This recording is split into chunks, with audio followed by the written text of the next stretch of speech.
Assalamualaikum warahmatullahi wabarakatuh. Waalaikumsalam warahmatullahi wabarakatuh. Alhamdulillah, nahmaduhu wa nasta'inuhu wa nastaghfiruh wa na'udzu billahi min shururi anfusina wa min sayyiati a'malina man yahdihillahu fala mudilla lahu wa man yudlil fala hadiya lahu. Asyhadu an la ilaha illallah wa asyhadu anna Muhammadan abduhu wa rasuluhu la nabiyya ba'dahu. Amma ba'd. Sahabat beriman yang dimuliakan oleh Allah, pemirsa Ustadz dan channel Asep Hidayat Channel dan juga Tung Family Channel dan yang terakhir Hasan Bisri BFC Channel. Satu lagi yang berbahagia Jaimera Channel. Calon satu lagi Jaimera Channel. Punya siapa ini? Nanti tunggu berikutnya ya. Alhamdulillah. Pada hari ini kita diberi kemudahan oleh Allah, diberi kelancaran oleh Allah untuk bisa silaturahim bersama-sama para asatidz semuanya, para guru dan batin khusus guru saya, guru kita semuanya, Ustadz Danu. Assalamualaikum Ustadz. Waalaikumsalam warahmatullahi wabarakatuh. Alhamdulillah. Sehat, ya? Alhamdulillah. Selalu sehat Ustadz. Ya alhamdulillah, insyaallah lah. Kalau didalangin orang mau konsultasi gimana? Meriang tapi tetap harus konsen gitu. Iya, meriang harus konsen. Ustadz Asep Hidayat yang punya channel Melejit ini luar biasa. Assalamualaikum warahmatullahi wabarakatuh. Dan satu lagi nih sahabat karib kita ini Pak Tung. Apa kabar Pak Tung? Alhamdulillah. Paling sehat ini kalau lihat badannya paling sehat. Baru kemudian kedua saya paling sehat. Alhamdulillah hari ini ada yang istimewa. Ini merupakan kelanjutan dari vlog sebelumnya yang sudah pernah ditayangkan di Ustadz Dan Channel. Apa? Yuk kita ikuti. Nah, saya akan lempar dulu ke Ustadz Asep. Ada misi rahasia apa pada hari ini? Monggo, silakan Ustadz. Alhamdulillah, terima kasih Abi Hasan, Ustadz. Ya. Mohon izin nih saya agak tinggian. Boleh nggak apa-apa? Ya. Emang udah dipilihin Ustadz. Agak gimana gitu hati saya ini kok Yang lebih tinggi yang perut Ustadz. Pak Dung, ya mohon izin di atas agak atas sedikit. Alhamdulillah Ustadz, Ya. Abi Hasan, Pak Dung, ini istri saya baru pulang dari Makassar. Ini makanan asli Makassar. Apa namanya Ya, Ustadz? ini namanya lupa. Odong-odong. Tapi kalau yang ini saya hafal. Apa itu? Ini namanya dangke. Oh, dangke. Ya, namanya dangke. Ini terbuat dari susu. Susu yang di ya. Oh, susu kerbau apa susu sapi? Susu kerbau. Oh, susu kerbau ya. Biasanya sih susu kerbau yang fermentasi. Ini enak banget ini. Oh ya? Mau dicoba lah. Ada lagunya kan? Dangkesun, oh dangkesun. Saya mau denger. Oh, kalau saya, malah saya yang agak curiga. Iya. Sarap kali ya. Itu ya lagu kita SMP itu ya. Tapi kalau ke Belanda jadi dankjewel. Betul. Dangke ya. Ini namanya dangke. Nah kalau yang di sana, yang ini namanya barongko. Barongko itu apa? Ya. Ini Ongko ya. perpaduan antara pisang, telur sama gula. Oh gitu. Ini kalau saya belum lihat isinya, wah saya nggak percaya Ustaz. Iya, Harus betul. kita lihat dulu isinya ini. Iya, baru kita bisa bilang toh. Iya, enak sekali nah. Cocok nih. Ah, iya Pak. Oh. Tahu ah. Tahu ah. Deh. Barongko ini. Biasanya didampingi sama Palu Butung nih. Ah ya siap, betul Pak. Ini kan biasanya pakai cabai makanya ya mudah. Bukan Ustaz. Oh, bukan ya? Bukan jalan kote. Yang enak pakai serondeng. Iya, ini dari pisang betul, dari pisang. Kalau yang sana sama sih dengan di Dodol, Ya, apa itu? namanya wajit. Dodol. Dodol ya. Iya. Kacang enggak? Oh, Ini kacang. Oh, itu kacang. Kacang dari gula merah juga. Dodol kacang. Pemanisnya gula merah. Nah, ini adalah keren nih, makanan guys. asli Makassar. Ya. Coba Tung, enak nggak Tung? Coba. Kalau itu ada racunnya kamu mati duluan itu. Sehingga pakai gini nih. Ini nanti gayanya Sunah nih. Iya. coba ya, kita coba ya. Bismillah. Enak. Wah, enak Ji. Gimana jempolnya? Gimana jempolnya? Serius nih. Enak banget, lembut, enak. Kalau pemirsa mau, boleh pesan sama biasa. Ya, Daftar ya. Di gerbang air Bang. enak banget. Mantap ya. Mantap. Nah ini khusus dibawakan buat Ustadz. Mudah-mudahan Buat saya. ya. Kok yang makan dia? Kan tes case. Oh ya tes. Ya. benar. Ini kan kalau ada racunnya katanya. Ada racunnya dua. Kata kelojotan di sini. Gitu ya. Tapi enak nih. Enak. Nah kalau ini kan makanan, tapi ada oleh-oleh yang lain Ustaz. Iya, apa Ustaz? Ini. Nih. Oh. Ini kan yang dulu nih Ustaz nih. Oh, iya, iya, betul, Pertama betul. ini buku. Nah ini buku ini alhamdulillah sudah banyak penggemarnya. Ya sudah banyak yang beli, bahkan bestseller. Oh, alhamdulillah. Bestseller ya. Nah ini banyak para pembaca yang ada reaksi setelah membaca ini. Oh, iya. Banyak reaksi karena ini Baru baca aja, yang baca gini aja kan, Iya. bukan teriak-teriak. kalau yang bacanya bunda. Oh gitu. Nah ini sudah naik ke cetakan yang ketiga. Oh, alhamdulillah. Ini sudah hampir ya 3.000-an lah. Alhamdulillah. Ini harusnya ditulis juga nih bestseller gitu. Yang sekarang ada tulisannya. Ini saya buat bawa tadi nggak ada. Dari sini ada tulisannya. Nah, ini buku yang pertama. Tapi ada buku yang kedua. Ini buku yang kedua. Judulnya adalah Kumpulan Doa Berbagai Penyakit Sang Penyiram Kolbu. Isinya ini adalah doa-doa. Ada 230 doa Ustadz yang dibukukan ya dari berbagai macam penyakit. Wih. Alhamdulillah. Nah ini kan karyawan saya kan ada yang ngedit juga nih. Ngedit, saya tanya gimana? Wah, ada reaksinya. Reaksinya apa itu? Reaksinya badannya gatal-gatal. Nah, kalau badan gatal-gatal dengan doa ini kenapa Ustaz? Jadi memang doa itu kan biasanya kalau saya berdoa itu kan saya ngamati dulu orang, kemudian apa kekurangan di hadapan Allah Ta'ala, kesalahannya itu apa, kemudian disitulah saya mulai menyusun doa untuk orang tersebut. Nah di situ jadi doa itu bukan hafalan, doa itu dari hati saya. Jadi sebenarnya kenapa itu alhamdulillah banyak yang diberi kesembuhan oleh Allah Ta'ala, karena salah satunya adalah saya mendoakan sampai ke hati, jadi nggak main-main istilahnya. Walaupun saya doanya Bismillah, ya Allah aku mohon kepada itu betul-betul hati saya ikut. Jadi itulah yang barangkali yang membedakan. Jadi kalau doa itu hanya lisan, hanya hafal, ya nggak apa-apa sih. Tapi kan hanya hafal. Makanya kadang-kadang orang-orang atau teman-teman dakwah itu mendoakan kan kadang-kadang ngamin ini dia malah matanya begini-begini. Nah, itu dia hanya hafal, walaupun hidungnya mancung gitu. Dia hanya hafal. Tapi kalau sampai hati itu betul-betul nyatu istilahnya. Jadi apa yang dia doakan itu faham betul. Nah rata-rata doa itu hanya biasa. Sehingga di depan Allah ya biasa. Kamu doa ya biasa, otakmu kemana, hatimu kemana. Fokus ya. Nggak fokus, hanya cuma nyenengin yang datang seperti itu. Ya biasa aja akhirnya. Gitu. Nah kalau ini sampai kalau yang baca, yang ngedit aja, ngedit kan baca pelan-pelan itu sampai bereaksi, berarti memang di tubuhnya itu ada sesuatu.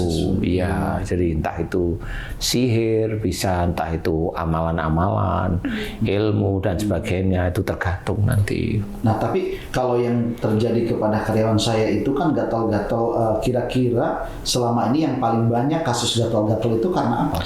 Biasanya mereka punya ilmu untuk keselamatan. Jadi ngamalin dia untuk keselamatannya dia.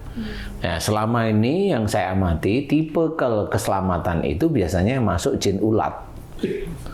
Iya begitu itu karena orang kan nggak pernah dibicarakan keselamatan itu apa sih sebenarnya yang mereka sering amalkan. Mereka kan nggak pernah tahu, nggak pernah ada yang membicarakan. Kalau sudah dibilang ini bahasa Arab, sudah dianggap itu benar. Lalu itu mantra-mantra yang kotak-kotak dibungkus itu tulisan Arab semua, ya kan Ustaz? Lah iyalah kan Ustaz. Nah, jadi itu juga harus berpikir yang real, yang logis, mana yang betul-betul yang betul-betul akidah kita kan gitu ya, sehingga jangan sampai kita salah. Jadi seperti itu. Jadi namanya kayak mamanya kita baca Fatihah pada waktu kita sholat, bacaan sholat lah. Itu kalau kita hanya baca biasa sama baca dengan khusyuk itu kan beda ya. Nah baca biasa ya biasa aja. Tapi kalau khusyuk itu kan kesannya bacaan itu kita kayak apa ya? Masuk. Iya, kayak meresapi lah istilahnya ya. Itu kan beda. Nah itu aja bedanya seperti itu. Jadi kalau memang ada yang baca itu bereaksi, memang insya Allah betul ada. Kemudian cari di situ itu apa saja. Nah kalau dari doa itu bisa aja dicari. Baik, Ustaz, ini kan kumpulan doa ini saya coba rangkum itu ada yang dari 2012, ada yang 2013. Nah dulu itu Ustaz itu panjang banget tuh doanya, karena 2012, iya. Oh itu berarti dari TPI dulu itu ya. Betul. Oh itu panjang, itu bukan doa untuk biasanya yang saya ingat-ingat itu doa saya itu untuk yang mendengarkan. Betul. Jadi beda ya. Jadi doa ini global. Ya umum. Tidak fokus ke orang tertentu istilahnya Ustaz. Jadi umum istilahnya. Bahkan diikuti Ustaz. Jadi Ustaz Bismillahirrahmanirrahim tuh si jamaah tuh ikut juga. Oh ya? Ya Allah, kan gitu, ya Allah. Ikutin tuh ya. Iya. Cuma memang durasinya panjang sekali. Ya karena ngikutin itu ya. Baik. Kalau ngikut kali ya. Tapi memang saya masih ingat kok di TPI memang agak lebih panjang. Karena memang biasanya itu doa akhir sebelum mau closing itu seingat saya. Nah, Pak Haji Hasan pasti ingat lah ya. Dan itu kan diminta sama teman-teman produser itu untuk mendoakan untuk semua. Jadi saya mikir yang ada di sini, kemudian yang nonton itu ngaminin. Seperti itu. Nah, kesini-sini ternyata lebih ringkas. Ya, karena fokus pada satu titik itu ya, narasumber aja. Jadi nggak terlalu banyak. Oke. Baik. Nah ini saya sangat bersyukur nih, alhamdulillah bisa membukukan doa-doa Ustaz ini. Ya dengan harapan sih, ini harapan saya gitu, mudah-mudahan ini menjadi solusi bagi Amin ya Allah. Para pemirsa di YouTube kita ini gitu kan, yang barangkali ada keluhan.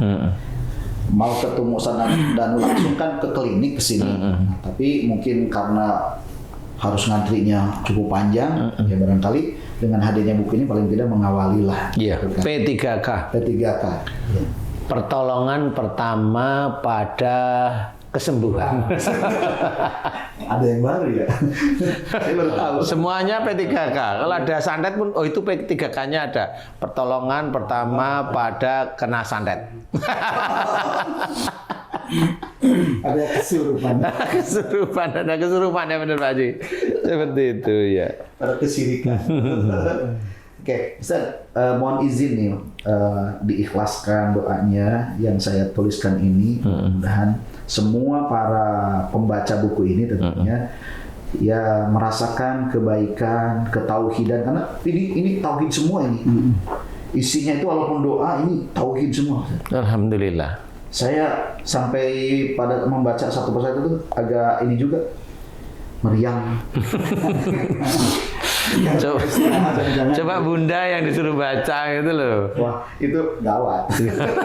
Saya nggak belum bisa atasi. Ada juga nih kayaknya. Gimana? Untuk Bunda kayaknya. Oh iya. Ada ya? Oh iya, bagus. Nah, saya sekali lagi minta doanya, minta keikhlasannya, izinnya untuk katakanlah menyebarkan buku ini yang isinya doa-doa Ustaz. Silahkan Ustaz, nggak apa-apa saya mengizinkan, karena saya melihat kan kalau lewat sebenarnya kalau lewat TV atau YouTube itu kan harus di-pause dulu untuk menulis. Kalau begini kan tinggal buka mana ya, sakit apa ya, kan gitu ya, tinggal buka, silahkan. Karena memang kalau ada berapa penyakit itu, Ustaz? Ada 230 penyakit itu, mudah-mudahan banyak dari pembaca itu penyakit-penyakitnya ada di titik itu, karena kan pembaca kan belum tentu dia hanya sakit pusing saja, belum tentu hanya batuk saja, belum tentu sesak napas saja, belum, kan banyak. Jadi dia maunya seorang muslim itu dia pegang ini sama seperti mau minum obat yang untuk global. Kalau obat global itu untuk pusing, untuk ini tinggal seminum. Nah ini kan tinggal mana ya? Saya lagi sakit ini mah. Oh ini nih. Kemudian diapalin, kemudian boleh. Kalau nggak diapalin, dibuka. Kemudian habis sholat boleh dibaca itu. Dibaca, diresapi. Bacaan itu diresapi. Jadi jangan hanya dibaca saja, diresapi bahwa di situ itu ada kekeliruannya, ada kesalahannya seperti itu. Sehingga nanti kalau seseorang itu sebenarnya sudah mau ngikutin perintah Allah. Perintah Allah itu termasuk mau mengakui kesalahan. Kenapa? Itu inti dari tobat itu kan gitu, Ustaz. Ya, jadi orang mau tobat itu kan tahu salah. Orang yang disuruh wasari'u ila maghfiratin. Jadi di sini ada unsur dia tahu, kemudian dia ngerti, kemudian dia mencoba untuk memohon ampun karena tobatnya itu, kemudian dia juga belajar untuk tidak mau mengulang lagi. Nah, di sini unsur dari kalimat tadi, wasyari'u ila maghfiratin min rabbikum, itu jelas di situ. Jelas di situ, bersegeralah kamu ke dalam ampunan Allah. Bersegera berarti sebelum dia segera mohon ampun, dia tahu kesalahannya.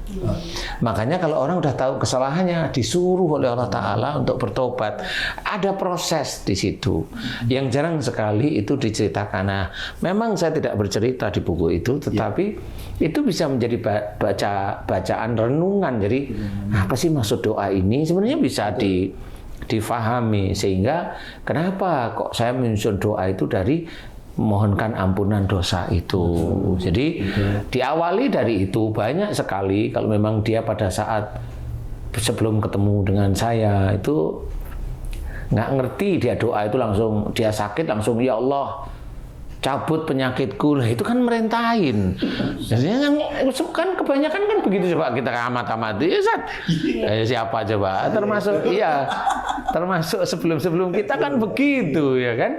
Jadi kayak begitu itu kita harus mikir, kok langsung minta dicabut penyakitnya itu, kita itu minta sama siapa gitu loh. Kan sama seperti, Mbak, tolong ambilin sapu ini gitu. Itu kan mirip sebenarnya. Adab ya. Iya, itu adab sebenarnya. Jadi itu kalau kita mau minta pada Allah Ta'ala nggak seperti itu gitu loh. Jadi yang baik lah. Makanya yang baik untuk mohon kesembuhan adalah minta ampun dulu. Nah, minta ampun, kemudian baru agak rinci. Sakitnya di mana, karena apa, itu lebih rinci. Insya Allah dari situ nanti baru terakhir-terakhirnya mohon diberi kesembuhan. Nah, itulah adab istilahnya. Nah, kebanyakan kalau orang berdoa langsung minta dilepas, dicabut, di ini. Lah ya Allah, kok disuruh kayak pembantu, ini gimana? Makanya di situ saya kadang-kadang lihat teman-teman yang begitu itu lucu menurut saya itu ya. Lucu itu ya janganlah seperti itu. Ini Allah ini yang menciptakan kita, kok kita itu kayak nyuruh pembantu aja sih. Nah, ini ada adab di situ. Jadi intinya cara doa pun sebenarnya saya susun. Sebenarnya nggak keluar dari jalur adab berdoa sih sebenarnya ya. Cuma ada adab untuk kalau kita mohon kepada Allah itu seperti apa, tahapannya seperti itu. Nah, Ustaz, kalau misalnya nanti nih ada pembaca tentang buku ini yang isinya adalah doa-doa Ustaz, tiba-tiba ada reaksi, apakah berhenti atau terus di ini Ustaz? Ya, jadi untuk teman-teman yang membaca ini ada reaksi, itu boleh. Nanti kalau memang dia baca ada reaksi, nanti temennya suruh nyaksiin dulu. Temennya nyaksiin dulu pada waktu dia baca apa, dia doa baca apa, reaksi itu kemudian kalau dia nggak sadar kesurupan, temennya suruh ngomong nanti setelah sadar. Saya ngomong apa, gitu. Atau direkam mungkin ya kayak gitu. Boleh direkam seperti ini boleh, sehingga nanti dia bisa menganalisa bahwa oh saya kok ngomong seperti ini, namanya sihir. Sihir kan dibagi macam-macam nih. Seneng kepada seseorang ada, kan gitu. Kemudian benci pada suami ada, kemudian benci pada mertua ada, kemudian mau apalah. Di situ itu nanti kan kerekam. Nah kalau kerekam coba cari yang di lain ya, yang sihir tapi khusus yang berhubungan dengan masalah keluarga, mamanya yang ada orang yang dia sama suaminya nggak suka, boleh cari aja nggak apa-apa nanti. Nah di titik itu barangkali ini lebih tepat gitu ya, tinggal dibaca lagi, diaminkan, tenang, khusyuk, habis sholat doa itu dibaca. Ulang lagi, mau kelojotan biarin aja.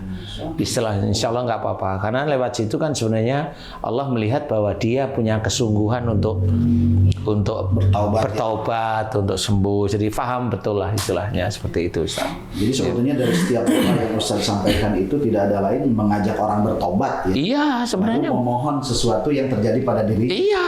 Lah, sebenarnya dari doa ini nggak perlu kita punya pikiran jelek. Loh, kita itu mengakui bahwa doa itu senjatanya orang beriman. Kenapa nggak digunain? Coba. Kan kita sering cerita, banyak cerita. Doa itu senjatanya beriman. Lah ya yang mana? Doa yang mana? Kalau memang ada sihir, ya hadapi senjata itu untuk sihir. Kalau doa itu untuk gatal, hadapi doa itu untuk gatal. Hadapkan. Ya kenapa kok bisa gatal? Itu hadapkan di titik itu. Sama seperti ini ada musuh di depan, hadapkan pedang itu ke musuh. Musuh depan hadapkan pedang di sana jauh, malah pedangnya ditaruh sana. Dia pakai alat yang lain, nggak bisa. Makanya kalau dia itu mau doain ya nggak bisa-bisa ya karena itu. Salah alamat. Nah sebenarnya saya sendiri itu ada clue yang saya berikan kepada teman-teman, itu ada clue. Doa saya itu sebenarnya ibarat pedang itu sudah dihadapkan ke titiknya. Nah, selama ini belum pernah ada teman-teman dakwah itu yang seperti itu. Ngadepin sihir, bacaannya itu. Ngadepin kanker, bacaannya itu. Ngadepin gatel pantatnya, bacaannya juga itu. Istri kamu? Bacaannya itu. Lah kan, kan jadi harus mikir lah gitu. Kan gitu ya. Harus berpikir bahwa doa itu memang beda-beda. Ceritanya kalau umpamanya lawan itu umpamanya maaf nih ya, orang yang suka main kaki, ya kita kalau mau menang, ya tempurnya deket. Kan begitu. Ya kan, kalau dia itu kuat, kayak teman-teman yang hobinya main pukul ini, kuat badannya, kita main grappling atau kuncian, kan begitu gitu loh. Ya, harus dihadapkan dengan betul-betul pakai otak. Jadi jangan ini semuanya ini ya nggak selesai semua. Memang kenyataannya nggak bisa. Hanya cuma kalau orang dibacain reaksi begini begitu, nanti situ selesai, ini selesai. Dikiranya sembuh, bukan. Nggak taunya nanti dibaca lagi gini, selesai diem. Nanti bacaan gini, loh nggak selesai. Mau besok, mau 1 bulan, ini emang nggak selesai. Karena apa? Bacaan dia itu hanya cuma memberikan reaksi seseorang, bukan menyembuhkan, kan begitu. Nah, dianggap ya reaksi itu menyembuhkan, ya bukan. Belum tentu ya. Emang belum tentu. Kalau memang itu hanya ketempelan biasa, bolehlah. Kayak mamanya ada orang itu yang pakai Allahu Akbar, masukin. Ini orang lain loh ya. Masukin terus jadi harimau atau dari itu kan nempel dia, bukan masuk. Nah, ini kalau dihilangin gampang. Jadi kalau di YouTube di ini itu hanya ketempelan. Jadi itu kalau dihilangin gampang. Tapi kalaupun terlalu ini bisa juga masuk ya. Kalau si yang ditempelinnya itu imannya kurang, itu bisa juga jadi karakter dia akhirnya enggak? Tergantung juga sih. Tergantung. Kalau memang karakternya yang ditempelin sama ya masuk seneng. Tapi kan ini kan pada waktu si orang ini memasukkan jin ini ke tubuh orang lain itu kan dia yang ngomando. Baik. Jadi orang ini ngomando jin ini sebenarnya masuk. Makanya kalau saya nggak bisa yang begitu, malah nggak bisa, malah ngeluarin sihir, insya Allah diizinkan lah oleh Allah Ta'ala. Mau sihir kayak mau ilmu kayak selama dia mau, insya Allah diizinkan oleh Allah Ta'ala. Tetapi kalau nempel-nempelin nggak bisa, saya nempel-nempelin seperti itu. Jadi kalau di situ bisa mencari banyak masalah kesehatan itu bisa penyakit biasa barangkali ada ya, atau penyakit-penyakit yang berhubungan dengan sihir atau ilmu banyak sekali. Bahkan di sini ada doa sering lupa ingatan. Tapi kalau pas naruh uang itu Ingat terus. Ada gampang Lupa ingatan. uang itu sholat. Kalau sholat baru ingat. Betul Ji, betul. Nah, ini ada diri yang dikuasai Dajjal. Kan sudah mungkin mendekati ke zaman itu ya. Karena sebenarnya ya Dajjal itu sendiri kalau boleh saya cerita, Dajjal itu sebenarnya makhluk Allah. Itu kan anak buah sebenarnya, bukan Dajjal yang asli. Dajjal yang asli nanti turunnya setelah Tuhan. Jadi yang saat ini adalah Dajjal yang anak buahnya. Ya. Tapi yang harus kita ketahui adalah walaupun itu kroconya Dajjal, tetap itu berbahaya.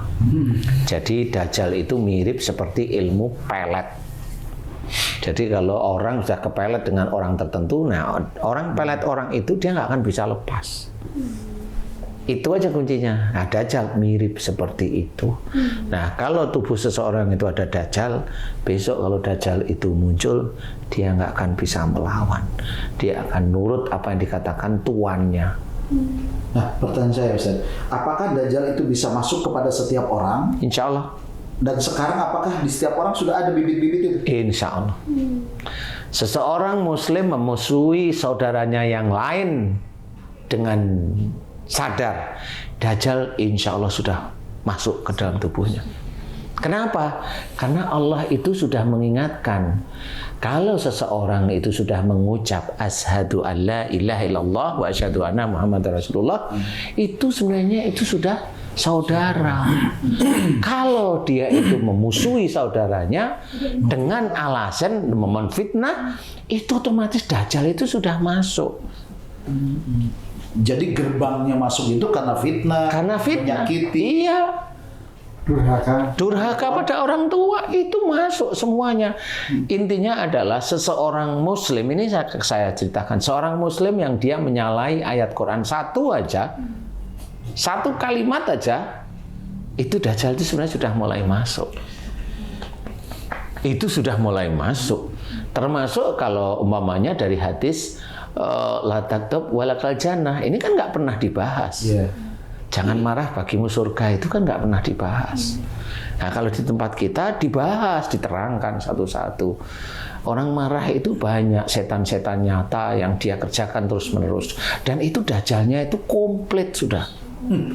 Dari marah, egois, mau menang sendiri, nggak hormat dengan istri, tidak hormat dengan suami, melawan orang tua, berkata kasar dengan orang tua, kemudian dengan itu Dajjal semua yang masuk. Nah, inilah kenapa ada hadis menceritakan bahwa istilahnya besok di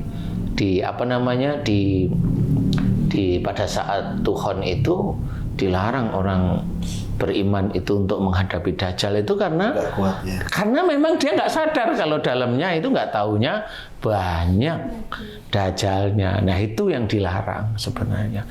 Jadi sebenarnya bukan hadis itu terus asal kita terus ini apa dasarnya. Loh, semua hadis itu ada artinya, cuma memang kita nggak ngerti. Nah, disitulah yang boleh saya ceritakan. Kalau seseorang sudah begitu, selesai orang itu. Kalau orang itu besok itu hidup masih di Tuhan, selesai Tuhan orang itu hidup, silahkan hadapi Dajjal kalau dia bisa. Allah. Itu diagnosanya kalau kita ingin tahu bahwa seseorang sudah dimasuki Dajjal itu gimana, Ustaz? Kalau diagnosanya itu sebenarnya susah ya Pak Ji ya. Susah. Cuma belum tentu Dajjal itu mengekspresikan. Iya, betul Pak Ji, betul. Jadi susah, saya bilang susah itu kan Kalau orang itu marah-marah itu langsung ketahuan. Ini orang nggak ada adab. Dia tahu agama tapi maunya marah. Nah, itu Dajjal sebenarnya sudah masuk. Oh, marah itu nggak boleh kok, dia sebagai pendakwah tapi marah. Umpamanya seperti itu. Lah, umpamanya dakwah, dia sebagai pendakwah nggak taunya dia laki-laki pendakwah, nggak taunya suka laki-laki. Sama. Emang ada, Ustaz? Hah? Laki-laki suka laki-laki? Ada lah. Oh. Ada. Ustadz, ada lah. Saya juga tahu. Mudah-mudahan aja dia lihat video ini. Iya. Ya. Jadi orang suka laki-laki itu nggak harus dengan orang yang ada di daerah mana kemarin tuh? Daerah mana tuh? Kelapa Gading ya? Yang digerebek itu nggak harus di situ. Nggak cuma di Indonesia. Di Arab ada, di Mesir juga ada.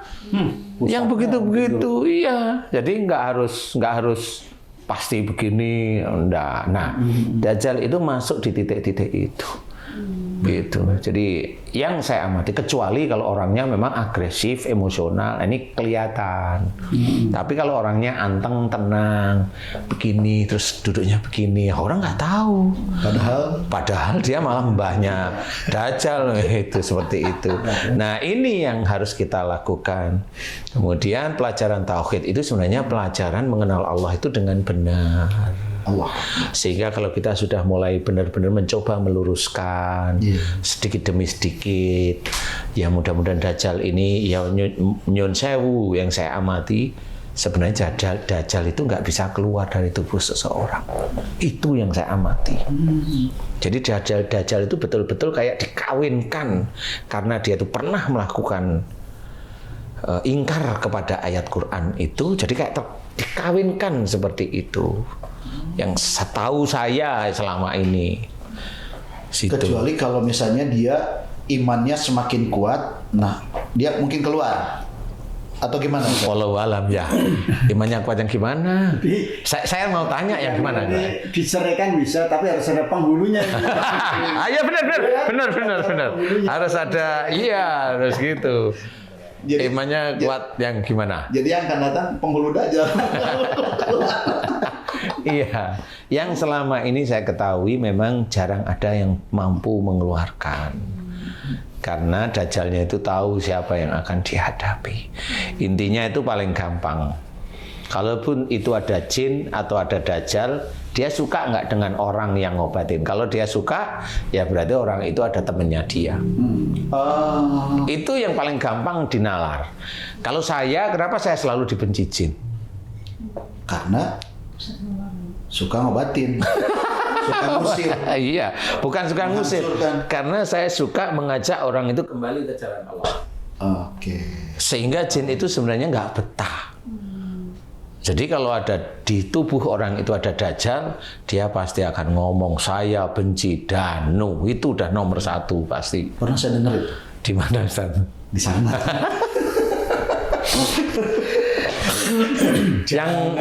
yang ngoleh-ngolehin ini bukan Ustaz. Ya memang, tapi saya sudah hafal, insya Allah sudah hafal. Jadi itulah karena seperti itu jadi saya ngerti. Dan cara menyelesaikan Dajjal ya alhamdulillah atas izin Allah Ta'ala diizinkan gitu. Dan doanya juga ada di sini juga. Kayaknya ada di situ kayaknya. Ya. Tapi ya memang ya ada sih. 100% ya tetap akhlaknya yang harus di. Lah betul. Ya memang itu. Apal. Apal. Ada tetangga. Oh gitu ya. Abi, ini kan Abi kan udah apa namanya memberikan testimoni juga di sini tentang buku ini gitu kan. Gimana tuh Bi?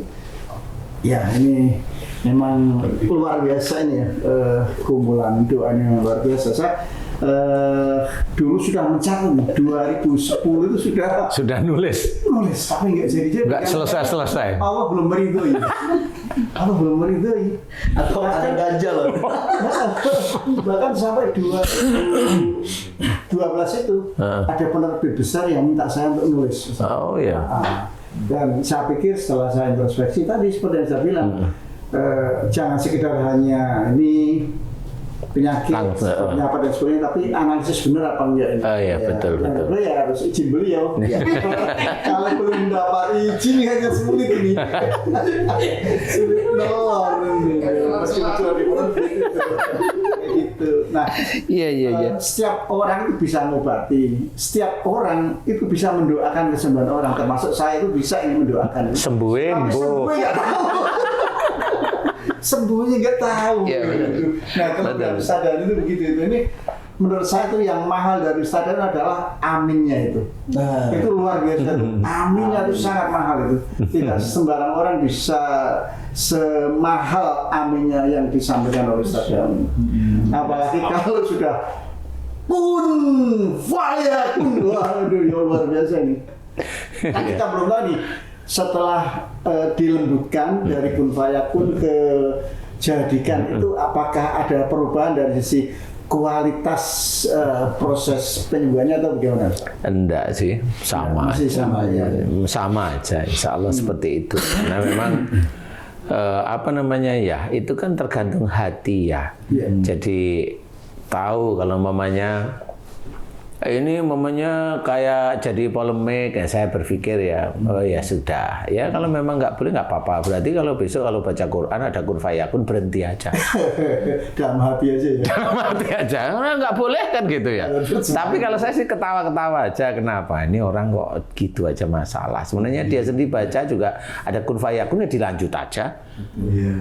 Kan gitu ya. Kalau saya sih nggak apa-apa sebenarnya. Cuma di situ memang saya lembutkan dengan jadikan.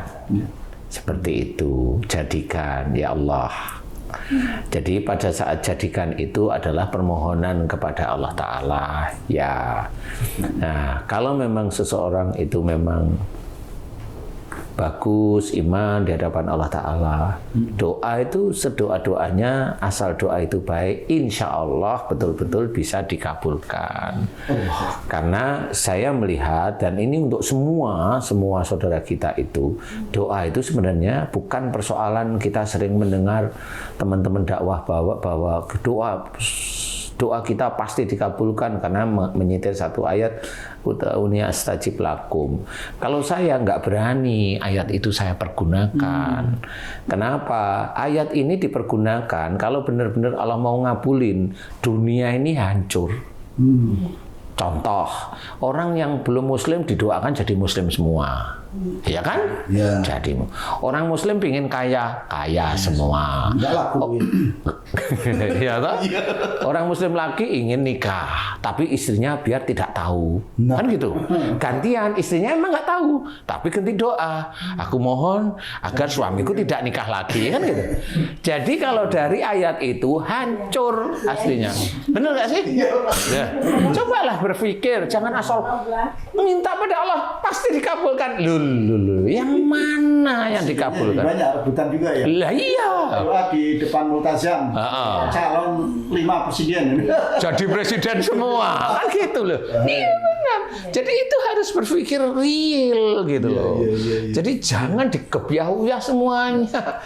Harus berpikir real. Makanya yang sering saya ceritakan, Allah itu mengunci doa itu ada salah satunya dalam Quran, wa yastajibul ladzina amanu wa amilus sholihat, dan Allah akan mengabulkan doa orang yang beriman serta mengerjakan amal soleh. Nah baru di sini nih ketahui semua, walaupun di depan multazam, di multazam itu 5 calon presiden berdoa, tetap Allah mengabulkan satu.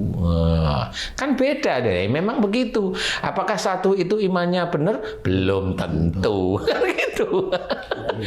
Paham ya? Karena apa? Besok kalau dia sudah selesai jadi presiden, nggak boleh lah, kan begitu. Nah, disinilah yang harus kita ketahui bahwa iman, amal soleh itu penting.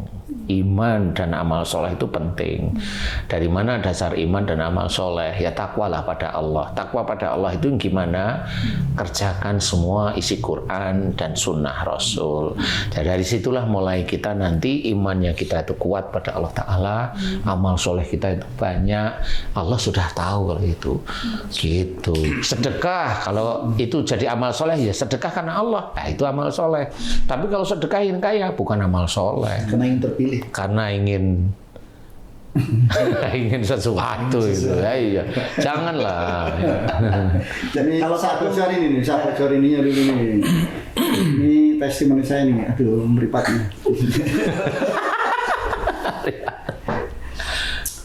Yang mahal dan penting dari Ustadz Danu adalah doa dan aminnya. Wah. Beruntung Ustadz Asep Hidayat membagikan kumpulan doa Ustadz Danu dan sudah diijazahkan. Ini yang penting ini, sudah diijazahkan, ini istilah saya sudah dipopulerkan di masyarakat ini oleh Ustadz Danu untuk para pembaca buku tutorial doa yang amat penting dan pantas dimiliki dari semua fan Ustadz Danu. Ini cuma tulisannya kekecilan. Iya. Jadi tulisannya digedein dikit, digedein nanti fotonya juga. Ini kecil. Yang 50 tahun ke atas bacaannya Ustadz. Masalahnya ini Abi Hasan kalau agak besaran itu khawatir. Ngalahin penulisnya. Iya, kalau Pak Tung nih, Pak Tung kan udah lama nemenin Ustadz gitu kan. Nah, doa-doa Ustadz itu kan mungkin semua ya makbul gitu kan. Nah, melihat ini gimana nih setelah saya bukukan seperti ini Pak Tung, tanggapannya? Saya belum baca. Baca dulu lah. Tapi ini deh, apa namanya? Ada yang tanya di channel saya, di mana beli buku tentang ini.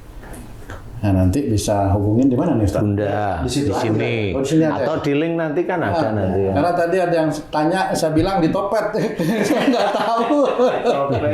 Dia udah coba hubungin yang di itu, di nomornya channelnya Ustadz Danu Official Channel, tapi kok nggak bisa. Di channelnya Ustadz Buku yang Asep kan ini. bisa Ya, ya. itu Buku yang ini. katanya masalah pembayaran. Jadi nanti gini guys ya, kalau mau beli khusus wabil khusus di channel saya tadi ada yang tanya beberapa kali, itu nanti ditulis nanti di bawah. Ya, silahkan nanti hubungin ini. Ini ada doa untuk mendapatkan buku ini nggak nih? Ada doanya. Pak Asep minta satu. Tapi yang dikasih cuma Abi Hasan doang. Kalau melihat isinya gimana tuh Pak Tung? Kalau dari susunan doa kan gitu kan. Pak Tung sudah lama tuh nemenin. Ya doa sering didengar dia karena dia kan sering nemenin dia kalau di MNC ya, dia. Kalau saya sih bagaimana beliau Pak Ustadz. Karena kalau dilihat dari sini ya saya belum baca. Tapi nanti kalau ini diambil dari perkataan beliau Pak Ustadz Danu ya Insya Allah ini benar apa adanya gitu. Tapi seperti yang beliau sampaikan tadi, memang doa itu harus sampai ke hati ya, supaya bisa paling enggak ya didengerin sama Allah kira-kira gitu ya. Didengerin ya. Tapi ya bagus, mudah-mudahan ini bisa manfaat. Amin. Amin. Kita semua. Amin. Nanti banyak yang tanya nih Ustaz, buku ini channel saya banyak yang tanya. Malah tadi saya malah bilang di Topet. Saya nggak paham, sorry ya, ini nanti sit. Ya kan kita bukan endorse ya. Atau bisa juga nanti di channelnya Pak Tung, bisa juga ada hubungi Pak Tung gitu. Ya, Di channelnya nanti Abi saya Hasan, akan hubungi coba ya. Hasan. Nanti Cuman- 5%. Ini di skip kayaknya. Di channelnya Jahe Merah gitu kan bisa. Ya, coba saya baca satu ya. halaman berapa itu nanti biar dikoreksi. 91 Pak. Siap. Ya, ini enggak cocok ini. Jika takut dengan nasi disebabkan karena kurang bersyukurnya apa yang terjadi pada diriku, aku terhadap suamiku. Yang ini maksudnya gini. Coba saya jelaskan. Maksudnya adalah dia sebagai istri kurang bersyukur terhadap pemberian suami kayaknya. Betul, tapi ya bisa aja, bisa. Disusun kata-katanya kayaknya. Tapi enggak, itu bisa aja sama persis, cuma maksudnya itu, gitu loh, maksudnya itu. Jadi dia seorang ibu rumah tangga yang sering tidak bersyukur dengan pemberian suami, ya. Sehingga dia fobia terhadap nasi. Ya. Berarti itu terjadi setelah dia menikah, kira-kira kan gitu ya? Bisa. Kan ada anak yang dari kecil sudah. Ya, ada anak, ada ya. Kalau memang punya anak kecil bisa dengan orang tua dulu, dia seperti itu. Ya. Oh, ini doa yang lama mungkin ya? Oh, lama ini kan ada dari ada yang panjang Karena ini very detail, menguasai hipofisis ya. Bagus. Takut kelebihan sama istri nggak ada ya? Ada, ini orangnya.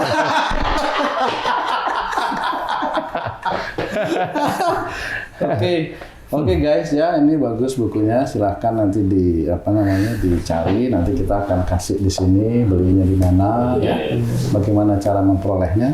Silahkan, nanti ada Ustadz Asep yang bisa membagikan nomor informasi mengenai buku ini.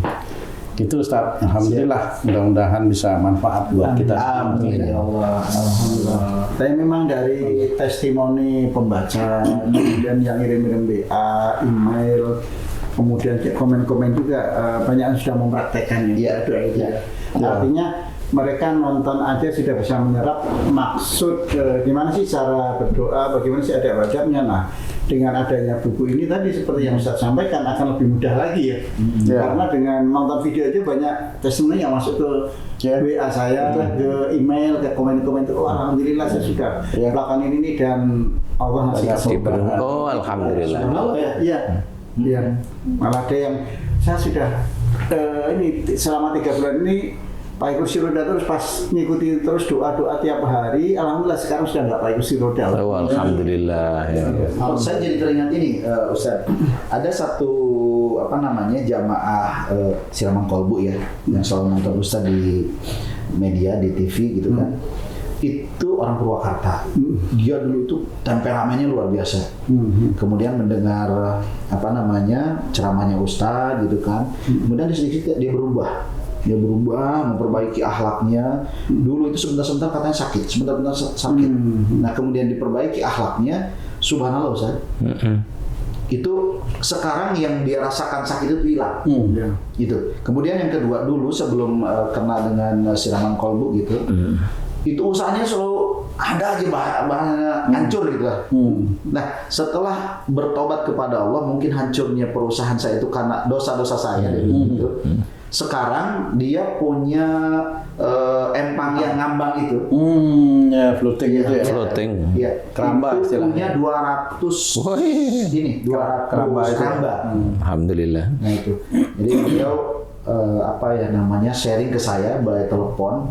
Bilang saya sangat bersyukur ketemu sama Ustadz Danu walaupun saya belum pernah ketemu bertatap muka begini dengan di darat lah gitu.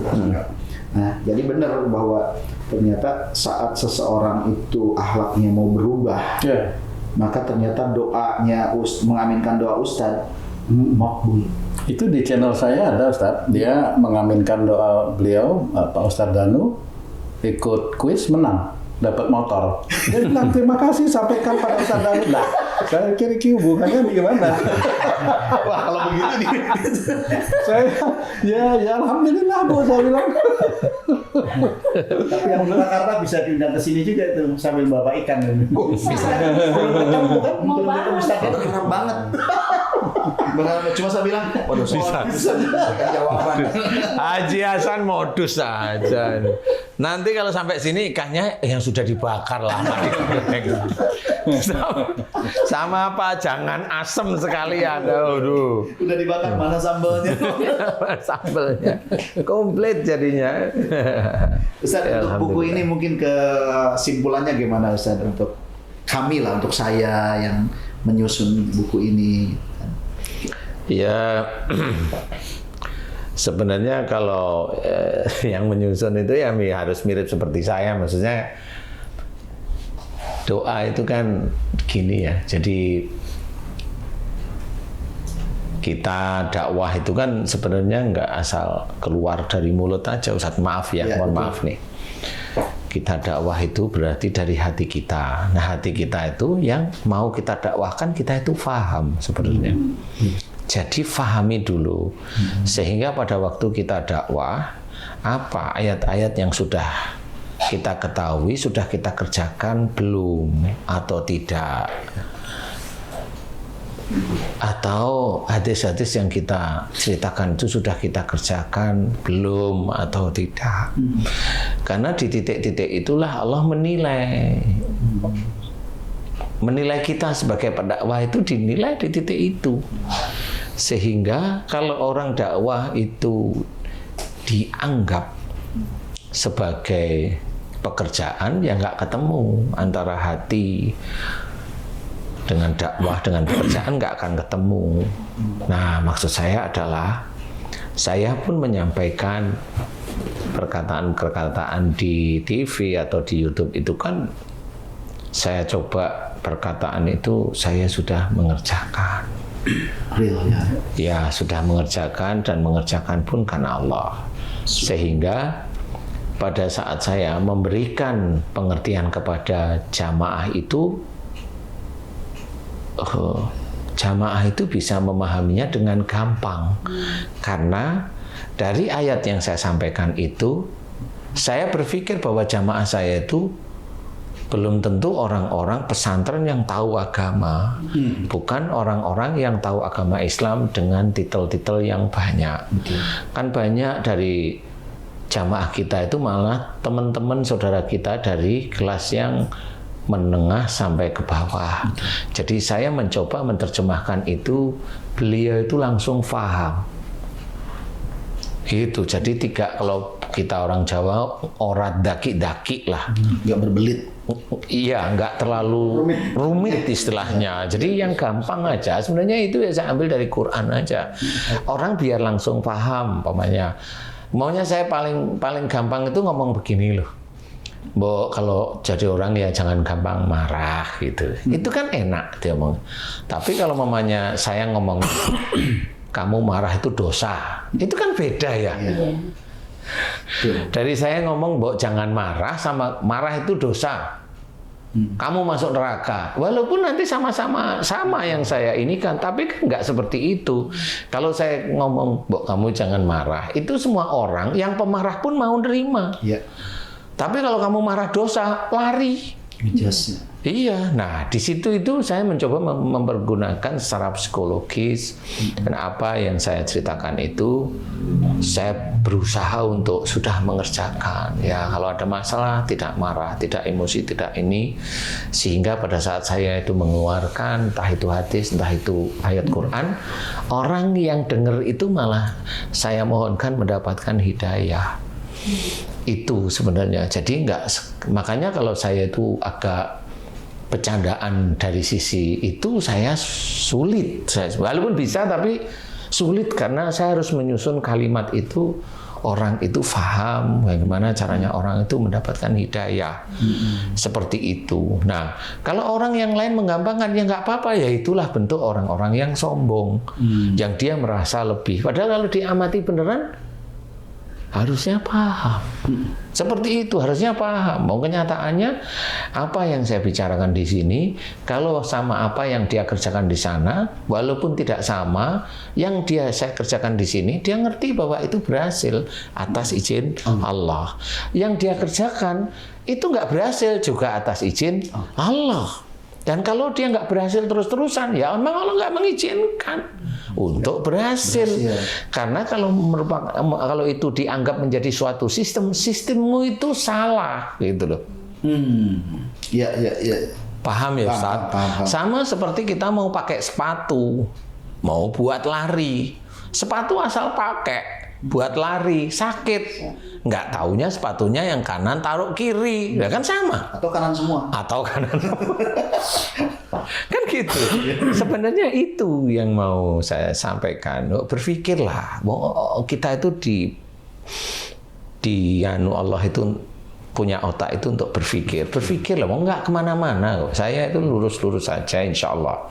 Nah, kalau untuk Ustadz Asep dengan menyusun buku itu, saya hanya berdoa mudah-mudahan apa yang jenengan susun di buku itu jenengan mulai sudah menjalankan.